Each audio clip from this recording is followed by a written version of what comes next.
আলহামদুলিল্লাহ ওয়াসসালাতু ওয়াসসালামু আলা রাসূলিল্লাহ ওয়া আলা আলিহি ওয়া সাহবিহি ওয়া মান ইহতাদা বিহুদা। সম্মানিত দর্শক শ্রোতা, আপনাদের উদ্দেশ্যে আজকের আমাদের উপহার হচ্ছে বিপদে হাহুতাশ করতে নেই। আপনারা শিরোনাম দেখতে পাচ্ছেন, আর এটা দেওয়ার কারণ হলো এটা যে বিপদে পড়ে আমাদের বেশিরভাগ লোকেরই একটা অভ্যাস, বরং আমরা এটা বলবো যে ইমানের দুর্বলতা এবং এটা পরিত্যাজ্য একটি বদভ্যাস যে আমরা কি করি, হাহুতাশ শুরু করে দিই। অসুখ বিসুখ হলে তো এর শেষ থাকে না। এটাকে আলিমগণ বলছেন আলফাজুত তাআফফুফ, মানে কষ্ট এর অনুভূতি এর বহিঃপ্রকাশ ঘটানোর জন্য মানুষ বলে থাকে ঠিকই, কিন্তু এটা কি ইসলামে বৈধ না? ইসলামে বৈধ না। এবং তার চেয়ে মারাত্মক হলো এই তো একটা কষ্টের শব্দ প্রকাশ করলো। ইমাম আহমদ বিন হাম্বলের ছেলে তার কঠিন এই বিপদের সময় এবং অসুখের সময় যখন বলছিলেন যে বাবা আপনি তো বলছেন, এটাও না ওজনের পাল্লায় উঠবে, এই কথা শুনেই উনি সেটা বন্ধ করে দিয়েছে। আল্লাহ, তারা ছিল সেই ধরনের মানুষ, তারা সেই ধরনের মানুষ। এই আল্লাহর ভয়, পরকালের ভয়, কোরআন ও সুন্নাহর গুরুত্ব তাদের এতই ছিল। এই ইমাম থেকেই এসেছে যে মান রাদ্দা হাদিস রাসূলিল্লাহ সাল্লাল্লাহু আলাইহি ওয়াসাল্লাম ফাহুয়া আলা শাফা হালাকা। যে ব্যক্তি আল্লাহ নবী সাল্লাল্লাহু আলাইহি ওয়াসাল্লামের কোনো হাদিস তার কাছে পৌঁছার পরে সেইটাকে প্রত্যাখ্যান করলো, সেইটাকে উপেক্ষা করলো, সে একেবারে ধ্বংসের ধারপ্রান্তে পৌঁছে গেল। তারা কোরআন সুন্নাহকে এই পরিমাণ গুরুত্ব দিতেন। তো বলছিলাম যে আমাদের অনেকে করতে গিয়ে কেউ তো আছে শুধু করে সেরে দে, আবার কেউ কেউ আবার কি করে মা বাপের নাম বলা শুরু করে। এমনকি যারা ভণ্ড মাজারি, এরা তো তাদের ওই মাজারের সেই সমস্ত কবরস্থ লোকজনের নাম বলা শুরু করে। ঠিক আছে, তো যাই হোক, মা বলা বাপ বলা এটাকে আলিমগণ বলছেন এটা হলো তাআফফুফ এর শব্দ, মানে ওই কষ্ট প্রকাশের, এটা ওই এর মতোই। যেহেতু এখানে মাকে বলে তার সাহায্য চাচ্ছে না, তো সেই জন্য এটা শিরিকের পর্যায়ে পড়বে না। অনেকেই শুনেছি শিরিক বলছেন না, এটা সঠিক নয়। হ্যাঁ, কিন্তু যারা ওই যে তাদের এই পীরদেরকে বিপদের সময় ডাকে, দেখছেন না গাড়ির হ্যান্ডেল ঘুরতেছে না, ও বাবা শাহজালাল, এরা তো সাহায্য চাওয়ার জন্য ডাকছে। তো তারাও অসুস্থ হলে, বিপদ আপদে পড়লে যখন ডাকে, সেটা হলো ওদের কাছে তারা ত্রাণকর্তা হিসাবে এই বিপদ থেকে মুক্তির জন্য আহ্বান করছে, সেই জন্য এটা শিরিক হয়ে যাবে। তো যাই হোক, এইভাবে আমাদের অনেকে কি করে, হায় আমার কি হবে, আমি মারা যাব। এমনি দেখা যায় সারা জীবন খালি বিনোদন বিনোদন, আর কিভাবে বলে আনন্দ আহ্লাদে থাকতে হবে, কিভাবে মানে আরো বেশি মানুষকে আনন্দ দেওয়া যাবে। কিন্তু অসুখ বিসুখ হয়ে গেলে দেখা যায় আজকাল মিডিয়ার যুগ, আমি আর বাঁচবো না, আমি শেষ হয়ে গেলাম, আমার পরিবারকে কে দেখবে। মানে আল্লাহ রাব্বুল আলামিনের সাহায্য চাওয়া, বিপদে পড়ে একজন মুসলমান সে যে সবসময় আল্লাহর সাহায্য চাইবে, এটা আমরা ভুলেই যাই।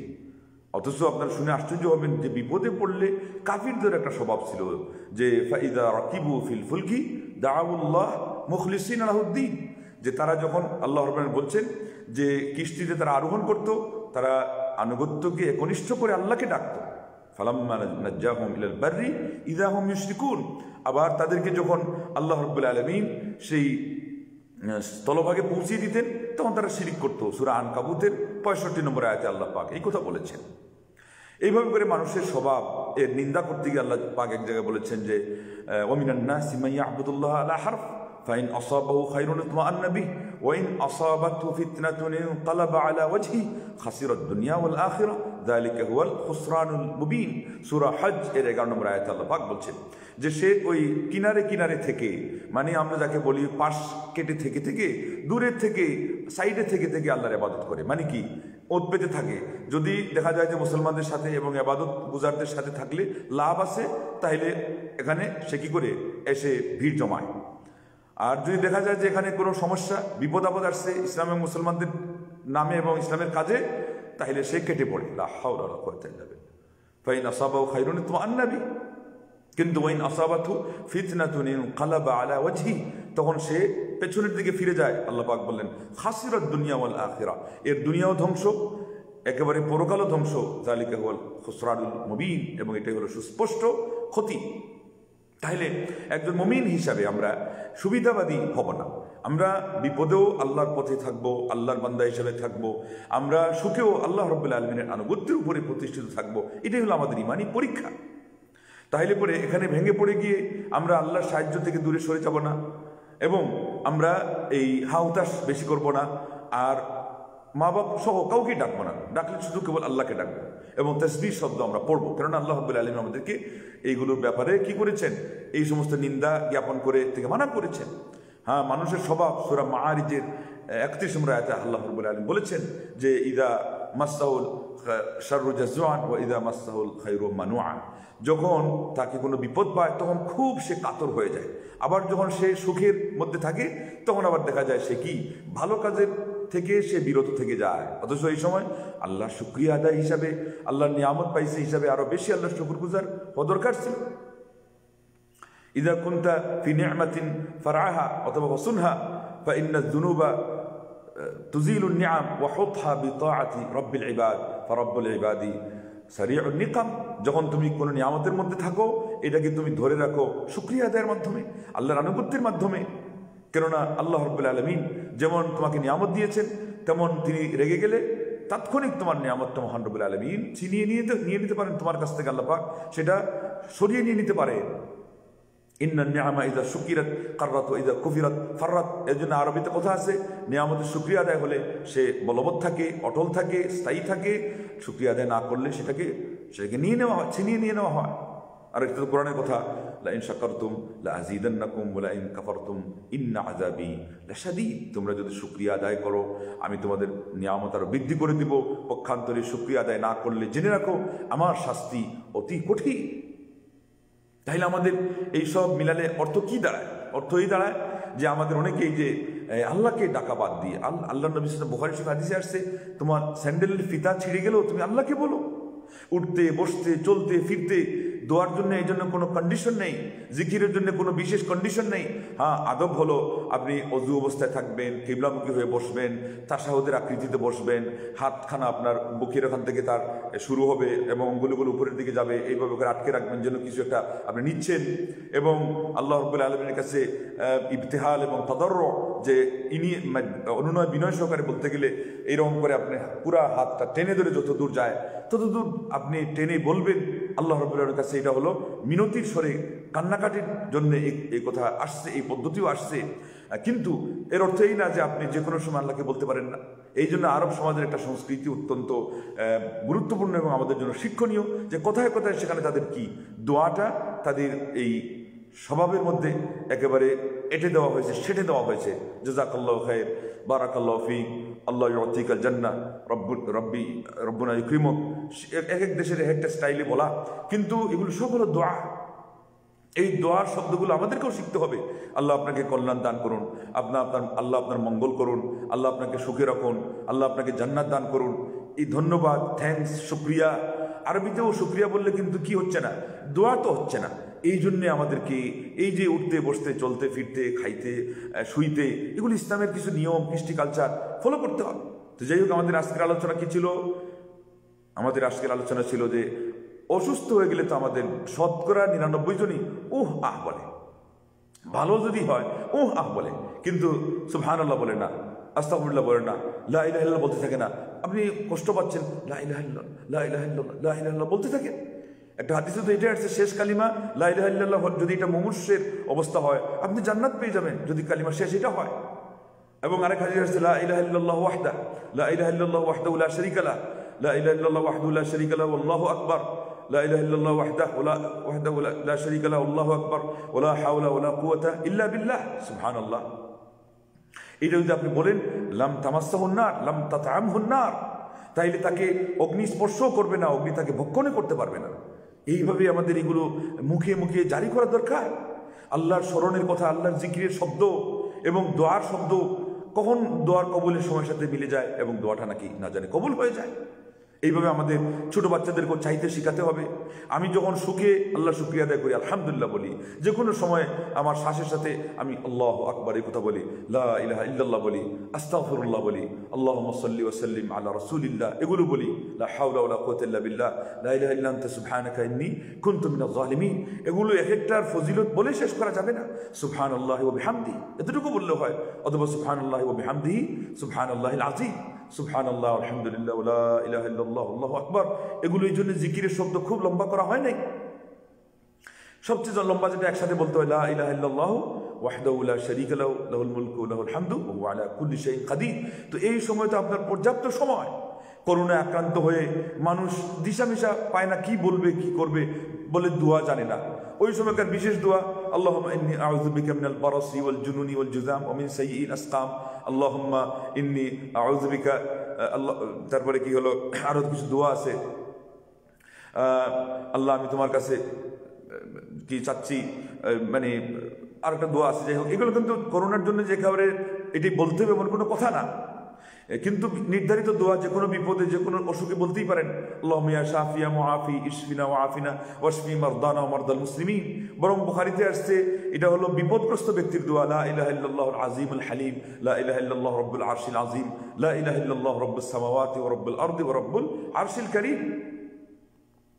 ও আল্লাহুম্মা ইন্নী আউযু বিকা মিন মুনকারাতিল আখলাকি ওয়াল আ'মালি ওয়াল আহওয়াই ওয়াল আদওয়া। এটাও দোয়া যে আল্লাহ আমি তোমার কাছে যত ধরনের খারাপ কাজ রয়েছে, আচরণ রয়েছে, আবার যত ধরনের মানে দুরারোগ্য ব্যাধি রয়েছে, তার মধ্যে আপনি চাচ্ছেন এই সমস্ত জীবাণু, এই সমস্ত মানে যে সমস্ত মহামারী, অথবা আমরা যেটাকে যেভাবে বলতে পারি যে এখন করোনা আসছে, ভাইরাস, এগুলো থেকে আপনি আসলে চাচ্ছেন। তো সেই সাথে আপনি এই সমস্ত জিকিরের শব্দগুলো বলতে থাকবেন, এটাই হলো নিয়ম। কিন্তু আমাদের বেশিরভাগ কি হাহুতাশ, কেউ মারা গেলে তো জমে আমার বাড়ির রাস্তা চিনে গেল, আমার কি হবে রে, হায় হায় আমার এই লোক মারা গেলে আমার কি হবে। অনেক সময় শিক্ষিত মানুষকেও বলতে শোনা যায় আল্লাহু আকবার, আল্লাহর নবী সাল্লাল্লাহু আলাইহি ওয়াসাল্লাম মারা গেছে, আল্লাহ পাক বলছেন যে ওমা মুহাম্মাদুন ইল্লা রাসূল قد خلت من قبله الرسل أفإن مات أو قتل انقلبتم على أعقابكم ومن ينقلب على عقبيه فلن يضر الله شيئا وسيجزي الله الشاكرين। তিনি তো একজন রাসূলই মাত্র, এর আগেও আরো কত রাসূল এসে চলে গেছে, তবে তিনি কি যদি মারা যান অথবা তাকে নিহত করা হয় তাইলে কি তোমরা ইসলাম ছেড়ে চলে যাবে? আল্লাহ আল্লাহ আল্লাহ, কি সান্ত্বনা, তো সান্ত্বনা, ধিক্কার দিচ্ছেন, আল্লাহ রাব্বুল আলামিন দোষারোপ করছেন যে কারো মরণকে কেন্দ্র করে এই পরিমাণ ভেঙে পড়া আমাদের উচিত নয়। আমাদের তো এমন অবস্থা যে উনি চলে গেলে আর আমাদের কিছু হবে না। হ্যাঁ, আলেমদের সম্পর্কে এসে যার হক্কানি আলেম, ইলমের সাগর, যে মৌতুল আলিমি সুলমাতুল্লাহ তুসাদ, এটা সালাফদের থেকে আসছে। আলেমদের মরণ এমন একটি গ্যাপ যেটা পূর্ণ করার নয়, এই জন্য বলা হয় মৌতুল আলিমি মৌতুল আলম। আলিমদের মরে যাওয়া, পুরা বিশ্বের মুসলমানদের মরে যাওয়া, এটা কিসের কারণে? যে ইলম শেষ হয়ে যাচ্ছে। বুখারী শরীফে আসে নাই যে আল্লাহ ছু মেরে ইলম নেবেন না, আলিমদেরকে উঠিয়ে নেওয়ার মাধ্যমে আল্লাহ ইলম নেবেন। সেই জায়গায় আলিমদের ওই কদর নাই। আলিম চিনতে গিয়েও ওইরকম ভালো আলিমের কোনো চিনার সেই গুরুত্ব আমাদের সমাজে নাই। যে এই ফেমাস হয়ে গেছে তাকে নিয়ে মানুষ যেমন ইচ্ছা তেমন মন্তব্য করে, আবেগের মন্তব্য, আল্লাহু আকবার। অথচ আলিম যে গভীর জ্ঞানের অধিকারী, তাকওয়া সহ তাদের মধ্যে সমন্বিত যেই গুণগুলো আছে, এই ধরনের আলিমের আজকে কদরই নাই, মানুষ চিনেই। বড় দুঃখের বিষয়, বড় সমস্যা। সেই জন্য আমরা অনেক চিকন চিকন বিষয় গিয়ে কিন্তু দেখা যায় যে ইসলামের অনেক চর্চা, অনেক অনুশীলন, অনেক আমলদার, কিন্তু সেই সময় দেখা যায় আমরা ফাঁকে পড়ে যাই। আমরা ওই সময় কি বলতে হয়, কিভাবে ধৈর্য ধারণ করতে হয়, আরেকজন কিভাবে ধৈর্যের জন্য বলতে হয় আমরা জানি। ওই যে আল্লাহ নবী সাল্লাল্লাহু আলাইহি ওয়াসাল্লামের যুগে একজনের মারা গেল না আপনজন, তখন আল্লাহ নবী সাল্লাল্লাহু আলাইহি ওয়াসাল্লাম বললেন যে তুমি এত হাহুতাশ করছো কেন, ধৈর্য ধরো। সে বললো যাও, আমার যে বিপদ পেয়েছে তোমাকে সেটা পাইলে তো বুঝতে পারতাম। আল্লাহু আকবার। তারপরে সে জানতে পারলো যিনি তো আল্লাহ নবী সাল্লাল্লাহু আলাইহি ওয়াসাল্লাম। সে গিয়ে ক্ষমা চাইতে লাগলো, দুঃখ প্রকাশ করতে লাগলো। আল্লাহ নবী সাল্লাল্লাহু আলাইহি ওয়াসাল্লাম বললেন যা, এটা ব্যাপার না, ব্যাপার হলো ইন্নামাস সাবরু ইনদা সাদমাতিল উলা। ধৈর্য হলো কঠিন বিপদ যখন আসে তখন প্রথম পর্যায়ে ধৈর্য ধরা। মরণের খবর পেলেও আপন থেকে আপনজনেরও বলবেন ইন্না লিল্লাহি ওয়া ইন্না ইলাইহি রাজিউন। আমার আপনার ভরসা তো আল্লাহ। এটা যদি বাস্তবে হয়, মুখে আমরা যেমন বলি, তাইলে কেউ মারা গেলে আমরা এত ভেঙে পড়ি কেন? এত বেশি আমরা মানে বেসামাল কথা বলা শুরু করি কেন? যে আমার কি উপায় হবে, আপনার আমার উপায় আল্লাহ। এমনও অবস্থা দেখা গেছে যে অনেক বিশেষ করে মহিলারা এরকম করে যে তাদের আর হুঁশ বুদ্ধি নেই, কয়েক ঘন্টা সেন্সলেস। একজন মানুষ মারা গেল না, এই বাড়িতে দেখা গেল এখন আর কারোর সাথে যোগাযোগ পর্যন্ত, বাহির থেকে কেউ সংযোগ পর্যন্ত দিতে পারছে না কেন? সবাই বেহুশ হয়ে পড়ে আছে। এটা হলো আল্লাহু আকবার। আমাদের ইমানের ভিত্তিতে বিপদে আপদে আমাদেরকে আরো অটল থাকার জন্য ট্রেনিং নিতে হবে, যেহেতু আমাদের আগাগোড়া ভরসা তো আল্লাহ। মরণ একদিন আসবেই, এটা তো আমরা বিশ্বাস করে নিয়েছি। আঘাতে আঘাতে জীবন মদের গর্জিয়ে ওঠে নতুন করে, এটা তো সকল সমস্যায়, সকল বিপদে, সকল আপদে। কারণ বিপদ আপদগুলো তো সবটাই আসে আমার আল্লাহর ফয়সালায়। তো আল্লাহ যদি রাজি থাকেন, আল্লাহু আকবার, আপনি রাজি, আপনি খুশি থাকবেন। আমার আল্লাহর ফয়সালায় যদি আপনি অসন্তুষ্ট হয়ে যান তাহলে তো সর্বনাশ। এই জন্য তো ইব্রাহিম রাদিয়াল্লাহু আনহু মারা যাওয়ার পরে আল্লাহ নবী সাল্লাল্লাহু আলাইহি ওয়াসাল্লাম বলেন নাই, তাকেও তো কষ্ট পেয়েছে, কিন্তু বলেছেন ইন্নাল কালবা ইয়াহজান, অন্তর ভারাক্রান্ত হচ্ছে, ওয়াল আইনা তাদমা, চক্ষু অশ্রুসজল হচ্ছে। তারপরে কি বললেন, ওয়ালা নাকুলু ইল্লা মা ইউরদি রব্বানা, কিন্তু আমাদের রব আল্লাহকে সন্তুষ্টকারী কোনো কথা ব্যতীত অন্য কোনো শব্দ আমরা টু শব্দ পর্যন্ত করি না। ও ইন্না বিফিরাকিকা লামাহজুরুন ইয়া ইব্রাহিম, ইব্রাহিম তুমি যে চলে গেলে তোমার বিরহ ব্যথায় আমরা ব্যথাতুর, বেদনা বিধুর। এই অনুভূতি আল্লাহ নবী সাল্লাল্লাহু আলাইহি ওয়াসাল্লাম শেষে ব্যক্ত করছেন ইব্রাহিমকে সম্বোধন করে। ইব্রাহিম তো শুনবে না, আমাদেরকে শিক্ষা দিচ্ছেন যে কষ্ট তো আমাকেও পাচ্ছে। একটি মাত্র ছেলে একটু বড় হলো, হাঁটিয়ে পা পা করে আমার সাথে সে চলতে শুরু করলো, সেই চলে গেল। এটার কারণে আল্লাহ নবীকে গালি দিল যে আল্লাহ নবী নির্বংশ। আল্লাহ প্রতিবাদ জানিয়ে বললেন ইন্না শানিআকা হুয়াল আবতার। আল্লাহ সান্ত্বনা দিচ্ছেন যে না, এই ধরনের কথা বিপদে যদি কেউ তোমাকে বলে সান্ত্বনা নাও, বরং সে হবে নির্বংশ। আল্লাহ প্রতিবাদ করলেন এইভাবে, ইন্নাল্লাহা ইউদাফিউ আনিল্লাযিনা আমানু, মুমিনদেরও যদি এরকম বিপদে কেউ আরো তালি দেয় তাহলে আপনি সান্ত্বনা নেবেন, কেননা আল্লাহ মুমিনদের পক্ষ থেকেও প্রতিহত করেন, প্রতিরোধ করেন, প্রতিরক্ষা করেন। আল্লাহ আপনার পক্ষে দাঁড়াবেন। ইন্নাল্লাহা মাআস সাবিরিন, আল্লাহ ধৈর্যশীলদের সাথে। অভয়বাণী শুনিয়েছেন, সুসংবাদ, খুশির বার্তা শুনিয়েছেন। কখন? যখন আপনি যেটা বলার সেটা বলবেন। বিপদ শুনেছেন, ইন্না লিল্লাহি ওয়া ইন্না ইলাইহি রাজিউন, এগুলো বলা শিখতে হবে, ধৈর্য ধারণ, এগুলো ট্রেনিং নিতে হবে। আমাদের মা বোনদেরকে বিশেষ করে ট্রেনিং দিতে হবে। এটা না দেওয়ার কারণে অনেক সময় মা বোনেরা তারা মাটিতে পড়ে যায়, লুটপুট খেতে থাকে, তারপরে পরপুরুষ তাদেরকে টেনে হেঁচড়ে এরপরে বাড়িতে ভিতরে নিয়ে যায়। এটা হলো লা ইলাহা ইল্লাল্লাহ। তো সেই জন্যে আমাদেরকে হাউতাশ করতে হবে না, হাউতাশ করে একেবারে চলবে না। আমরা দোয়া ও জিকিরের শব্দ, উত্তম বিকল্প, সেগুলো সেখানে আমরা কি করব, আমরা ঠাঁই দিব। তো যাই হোক, আবু বকর সিদ্দিক রাদিয়াল্লাহু তাআলা আনহু সম্পর্কে বুখারীতে আসছে, এটা বুখারীতে আপনার এবং মুসলিমেও আসছে। বুখারীতে 5926 সিরিয়ালে, মুসলিমে 1376 সিরিয়ালে আসছে যে মদিনায় যখন গেলেন সাহাবারা, এটা বলে শেষ করে দিচ্ছি, আবহাওয়া তখন সেখানে বেমানান ছিল, আবহাওয়া সেখানে মানে অনুপযুক্ত ছিল। সেখানে আপনার আবহাওয়ার সাথে জীবাণু ছিল, রোগ জীবাণু ছিল, বিশেষ করে জ্বর। বেশিরভাগ সাহাবারা জ্বর আক্রান্ত হয়ে গিয়েছিলেন, অনেক সাহাবারা দুর্বল হয়ে গিয়েছিলেন। তো তখন যখন বেলাল রাদিয়াল্লাহু তাআলা আনহু ইনি যখন জ্বরে আক্রান্ত হতেন, তখন তিনি বলতেন না, জ্বর তাকে যখন মানে ছেড়ে যেত। দেখবেন জ্বর অনেক সময় আক্রান্ত করার পরে আপনাকে এরপরে যখন সেরে যায়, তখন কিন্তু মনের ভিতরে একটা স্বস্তি আসে, খুব একটা আনন্দের বিনা বয়ে যায়। এটা একটা আলাদা ব্যাপার। জ্বর কিন্তু পুরো শরীরকে চিপিয়ে ফেলে, এরপরে যখন সে সরে যায়, শরীরে আর আলাদা একটা ইমেজ এসে যায়। তো আবু বকর সিদ্দিক রাদিয়াল্লাহু তাআলা আনহু আনন্দের ইমেজে তখন কি বলতেন যে আল্লাহু আকবার, যে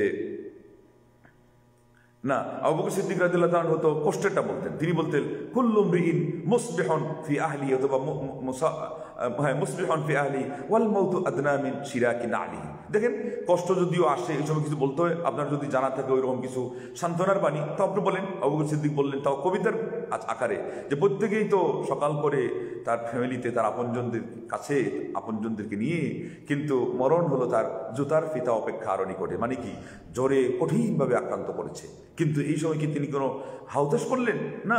তিনি এখান থেকে শিক্ষণীয় একটা কথা বলে কি করলেন, নিজের জন্য সান্ত্বনা নিলেন, আমাদেরকেও শিক্ষা দিয়ে দিলেন যে বলতে যদি হয় এরকম কিছু বলো।